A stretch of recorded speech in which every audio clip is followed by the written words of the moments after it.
He's carving out a new career in the pop music business, and if you want to know the truth of it, it was after a meeting with Shane from Westlife yesterday. Well, here I am with Shane from Westlife. Absolute pleasure to see you. We're coming through the hallowed tunnel here. This is the Crucible Theatre. And you've played in some great places around the world, but this is pretty special. You've been in and watched the session, haven't you? So what did you think of the atmosphere? It was brilliant, you know. It was weird to be kind of sitting there, you know. We came in and the seats were right here, and you kind of sit, you're kind of like you're standing beside the players, you know. It's that close, but it's brilliant. You know, it's first time here, and it's been a great time so far. And of course, the dividing wall comes down, and it just changes the venue completely. Yeah. You can hear people on the front row breathing. Exactly, or you can hear people clap. I don't know how you know, when they're taking a shot on that table and they're clapping on this table. Yeah. I don't know how they don't break their, you know, concentration. Yeah. It takes a bit of getting used to, I suppose. It's good though. Absolutely fantastic. And of course, it looks bigger than it is on telly though. Everyone says like it looks, you know, it's going to look a lot smaller when you're in there, but it looks actually a lot bigger when you're here. You know, it's a lot more of an atmosphere and stuff. But it's completely different from watching on your TV, isn't it? Oh yeah, totally, do you think you've learnt anything from coming to watch? It's kind of like, I think being, you know, when they're taking the safeties and stuff like that, the amount of actual safeties they actually take, you know, they never take a tricky pot on at all, because you literally could lose a frame. You know, that's it. You know, and usually you think, you know, when we're at home, we'd be banging in ones down the corner and trying your best and leaving the whole thing on, you know. It's just a different kind of league altogether, you know. Come on, we'll go and have a sit down in the chairs anyway over there, so you can have a little Me see mates what it's were here like. yesterday and they all wanted to get a picture on this. Well, you're sitting in there. Absolutely brilliant. Well, what about snooker yourself? Are you a player or? I do, yeah. I have a table in my house actually. Oh, right. Yeah.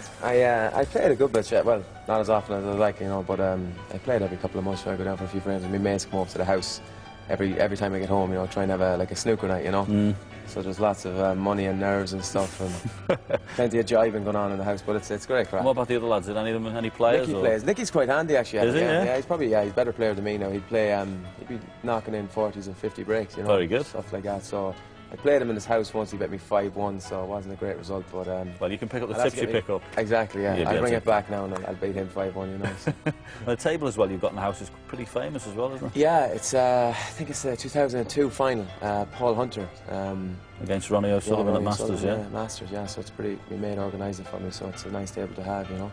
Well, you've been in some of the biggest auditoriums in the world and performed in them, but you've never potted a ball at the Crucible, and I've been able to get a ball set up over there. Oh, cool. You've got a cue ball. We just want to see your talents. Come on, let's knock the ball in. Right, okay. Come on, then. You can do it. No pressure. First shot ever at the Crucible. Yeah, it's played before. Look at the cue action. Pretty good.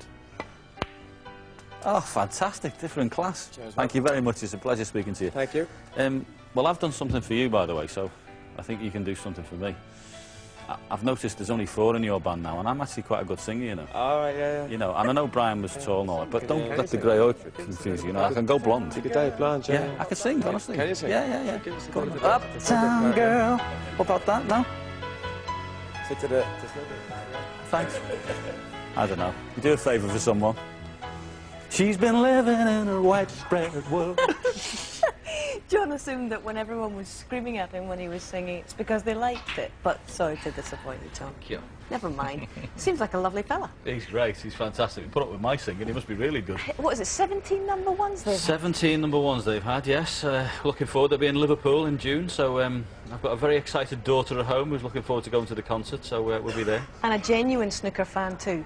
Yeah, absolutely loves it. And his pals who are with him, there's one of the lads, it was his birthday as well, so he's come over to see it.